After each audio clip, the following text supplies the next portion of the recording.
भाई जगताप जी, तुम्ही काय म्हणाल की एकूणच हे अधिकारांमुळे होत असणार याच्यात काही उघड नाही, पण ज्या पद्धतीने आपण RTI जे काँग्रेस सरकारनेच खरं तर सुरू केलं, पण कुठेतरी त्याचा दुरुपयोग होताना दिसतोय असं तुम्हाला वाटत नाही? कारण जे कार्यकर्ते मागतात त्यांना ती माहिती न देता ज्यांच्याबद्दल आहे यांना माहिती दिली तर नक्कीच हे धोके वाढत राहणार. एक असं आहे की अंधार याच्यामध्ये एका गोष्टीची आपल्याला वस्तुस्थिती नाकारता येणार नाही. ती अशी आहे की ह्या सगळ्या गोष्टीचा सगळा हे करून अंदाज घेऊनच RTIचा कायदा हा जो या देशाला हे केला गेला, आपल्या देशात आणला गेला, ही एक मोठी गोष्ट आहे. आणि त्यावेळेला ह्या गोष्टीचं सगळ्याचं हे जे आहे किंवा ह्याचे परिणाम दुष्परिणाम हे सगळे होणार, म्हणून ते दुष्परिणाम होतील म्हणून ते थांबवलं गेलं नाही, ते लोकांना बहाल करण्यात आलं. एक गोष्ट मी आपल्या मताशी पूर्ण सहमत आहे की आपल्या देशामध्ये बोकाळलेला भ्रष्टाचार आणि मग RTIच्या माध्यमातून त्याला वाचा फोडण्याचा प्रयत्न, मग गलगली असतील आणि अनेक कार्यकर्ते, सतीश असेल, आणखीन अनेक आपण घटना जेवढ्या सांगितल्या त्या खऱ्या आहेत. स्वतः अण्णा हजारे या बाबतीमध्ये अनेक वेळा बोललेले आहेत. अण्णांजवळ माझंही अनेक वेळा बोलणं या बाबतीमध्ये झालेलं आहे. मला असं वाटतं की हा कायदा 5 वर्ष झाले आलेला आहे, तो सक्षमपणे वापरण्यात येतोय, त्याचे परिणामही दिसायला लागले आहेत आणि दुष्परिणाम जास्त व्हायला लागले आहेत. ह्या सगळ्या गोष्टी लक्षात घेऊन या कायद्यामध्ये काही संशोधन करून अधिकचं याला आणखीन कसं संरक्षित करता येईल, संबंधित ज्याला जो कोण RTIचा हे आहे, जो कोण मागणार आहे, कार्यकर्ता असेल किंवा कोणी, मी स्वतः सरकारमध्ये असून सुद्धा काही माहिती आम्हाला जर आमच्या आमदार पात्रावर जरी नाही मिळाली तरी मी RTIच्या माध्यमातून आम्ही सुद्धा मागण्याचा प्रयत्न करू, कारण तो अधिकार. कायदा चांगला आहे याच्याबद्दल कोणाचं दुमत नाही. कायदा चांगला आहे, नाही ह्याच्यामध्ये एकच गोष्ट, कायदा चांगला आहे तो सर्वांगीण असा व्हायला पाहिजे. त्या दृष्टीने त्या कायद्याच्या जो वापर करणार आहे तोही संरक्षित झाला पाहिजे. YPG, तुम्हाला काय वाटतं की कायदा अस्तित्वात आहे, तो प्रभावीपणे वापरला पण जातोय, पण या कायद्याला रोखण्यासाठी बरेचसे असे लोक आहेत, त्यांचा प्रयत्न चालू आहे, तुम्हाला काय वाटतं ते टाळण्यासाठी काय करायला हवं?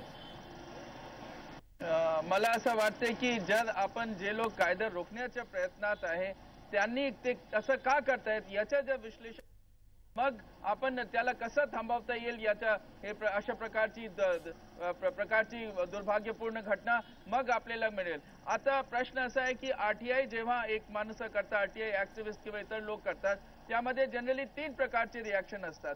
पहिला रिॲक्शन आहे की काही लोक भिवून जातात आणि ते जे वाईट मार्गावर आहे ते सरळ मार्गावर येतात किंवा काहीतरी ते सुधारण्याचा प्रयत्न करतात आपले सनदी अधिकारी. दुसरे प्रकारचे लोक असे आहेत जे जास्त आहेत आता की तुम्ही जे काही करा, RTI इन्फॉर्मेशन घ्या, माहिती घ्या, आम्हाला काही होत नाही, कारण की आमचे पैसे वरपर्यंत झालेले आहे, पोहोचलेले आहे, आपण पोस्टिंग विकत घेतलेली आहे आणि पोस्टिंग विकत घेतली तर त्याचप्रमाणे संरक्षण सुद्धा आहे. आपले CM आणि हे वरचे मिनिस्टर्स आणि वरचे अधिकारी सगळ्यांच्या बरदास्त आहे आपल्यावर, तुम्ही जे काही माहिती असेल ते घ्या. पण जे तिसरे प्रकारचे लोक असतात त्या लोकांना काहीतरी ते क्रिमिनल टेंडन्सी असते आणि त्यांच्या मनात भीती असते की जर आम्ही माहिती दिली मग त्याच्यावर काहीतरी दुष्परिणाम होतील, म्हणून ते लोक जे आहे व्हायलन्सचा मार्ग घेतात आणि हिंसा करून काहीतरी अशा प्रकारची घटना घडतात. ह्या पूर्ण घटना जर थांबवायचं असेल मग आपल्याला एकदा कोणी RTI केला, मग RTI मध्ये जे सापडतात त्या सापडल्यानंतर काहीतरी त्याच्यानंतर कारवाई व्हायलाच पाहिजे. जर माणसांनी तो प्रकरण घेतला, मुद्दा घेतला तर ठीक आहे, नाहीतर ते सरकारची एक विजिलन्स मशिनरी असायला पाहिजे, जेणेकरून जर काहीतरी आपल्याला भ्रष्टाचार दिसला माहितीनंतर मग त्याच्या निराकरण आपापला संस्थेमार्फत व्हायला पाहिजे. अशी प्रकारची काहीतरी आम्ही एक मेकॅनिझम. नाही, पण YPG इकडे महत्त्वाचा मुद्दा हा पण आहे की जर तुम्ही माहिती मागितलीत आणि ती माहिती मागायच्या आधीच जर ती माहिती कोणी मागितली याच्याबद्दलची माहिती जर अधिकारी बाकी लोकांना देत असतील तर मग याला पुढे कसं घेऊन जायचं? कारण त्यांना जर संरक्षण नसेल तर याच्या बाबतीत काय करता येईल? मला असं वाटते की हे तर आपण काही थांबवू शकत नाही, कारण की आपला जे देश आहे ते ट्रान्सपरन्सीच्या मार्गावर चालते आणि जर कोणी माहिती मागितली मग ती माहिती गुप्त व्हावं म्हणून अशा आपण काहीतरी एक तरतूद करू शकतो, परंतु अशा होणे मला असं वाटते की व्यवस्थित नाही. कारण की आरटीआयचा प्रमुख उद्देश आहे पारदर्शकताचा.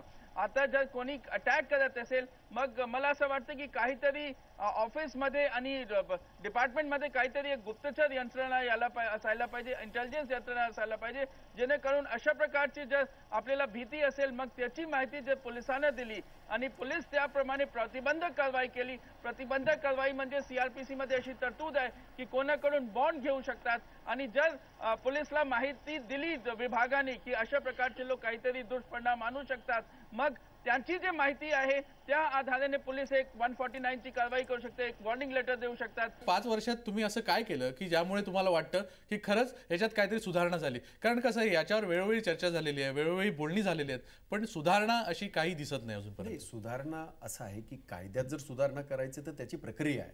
ती काय अशी तुम्ही नेहमी बोलून ती सुधारणा होणार नाही. सुधारणा सांगा, विधिमंडळाचं अधिवेशन झालं, कितीच्या लोकांनी हा प्रश्न उचलला? मी स्वतः विधिमंडळाच्या अधिवेशनात होतो. सतीश शेट्टींची जो काय निर्घृण हत्या झाली त्याचे पडसाद दोन्ही सभागृहामध्ये प्रचंड मोठ्या प्रमाणामध्ये झाले. हे सगळं सुनियोजित सारखं वाटतं आणि असं जर वेळोवेळी होत असेल आणि जर आधी ज्या प्रकरणांवर कारवाई होणार नसेल तर यांची हिंमत अशीच वाढत राहणार आणि असाच कार्यकर्त्यांचा बळी पण जात राहणार. तुम्हाला काय म्हणायचं आहे? मला असं वाटतं की पोलिसांनी एक संगनमत करून गाठ काढलेला होता आणि मग हल्ला करणारे लोकांना त्याच्यासाठी त्यांनी संधी देण्याकरता असं केलंय असं मला वाटत नाही. कारण की पोलीस खात्यात तेवढा अशा होऊ शकत नाही. झालेल्या घटनांमध्ये तुम्ही दोषींना शोधत नसाल तर मग पुढे कसं जायचं? कारण त्यामुळे हिंमत वाढते.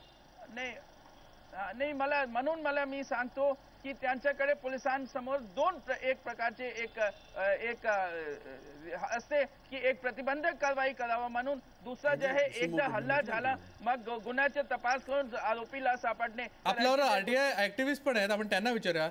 गलगलीजी, तुम्हाला काय वाटतं की तुम्हाला कुठल्या प्रकारचे धोके वाटतात आणि तुम्हाला काय वाटतं की सरकारने या संदर्भात काय करायला पाहिजे? पहिली गोष्ट जी जी आता भाई जगताप यांनी जी गोष्ट केली, जेव्हा जानेवारीमध्ये 2009मध्ये जेव्हा सतीश शेट्टींची मर्डर झाली त्यावेळी स्वतः हायकोर्टने ती सुमोटो घेतली. त्यावेळी राज्य सरकारने एक ॲफिडेव्हिट दाखल केलं की आम्ही सर्व राज्यातील आरटीआय ॲक्टिव्हिस्टची एक बैठक बोलू, परंतु दुर्भाग्याने किंवा त्याला बॅडलक म्हणू किंवा जाणून बुजून सरकारने अजूनपर्यंत कुठल्याही आरटीआय ॲक्टिव्हिस्टची कुठली बैठक बोललेली नाही. स्वतः सरकारने ॲफिडेव्हिटसुद्धा केलं आहे कोर्टामध्ये. पहिली गोष्ट ही. आणि सेकंडली ज्यावेळी असे हल्ले होतात तेव्हा स्थानिक स्तरावरती पोलिसांना माहिती असतं, परंतु पोलीस स्टेशनमध्ये जी पद्धत आहे, ज्या पद्धतीनं आता आर पाटील म्हटले की आम्ही चौकशी करू, इन्क्वायरी करू, ज्यावेळी माहिती आहे की समोरच्यांनी याला म्हणजे माहिती घेण्यासाठी दबाव आणला आहे, इंटरेस्टेड पार्टी कोण आहे, ह्यांनी कोणाचं आरटीआय मागितलं आहे, ज्यावेळी कोणाचा मर्डर होतो त्याचे फोन कॉल तपासले जातात, त्याचे आधीचे घरी कोण आले कोण नाही आले त्याची इन्क्वायरी केली जाते. तुम्हाला म्हणजे म्हणायचं की सरकार सिरियस नाही आहे, सरकार वल्गना करतं, पण खरंच काय करत? तर पुरं मत आहे की जरूर केंद्र सरकारने हा कायदा आणला, डॉक्टर मनमोहन सिंग यांचं अभिनंदन, परंतु हे केंद्र सरकारच्या अंतर्गत जे राज्य सरकार आहे, जे काँग्रेस सरकार आहे, हे जाणून बुजून किंवा एक त्यांचे काय विचार माहिती नाही पण त्यांनी अजूनपर्यंत याबद्दल एक बैठक सुद्धा बोलली नाही.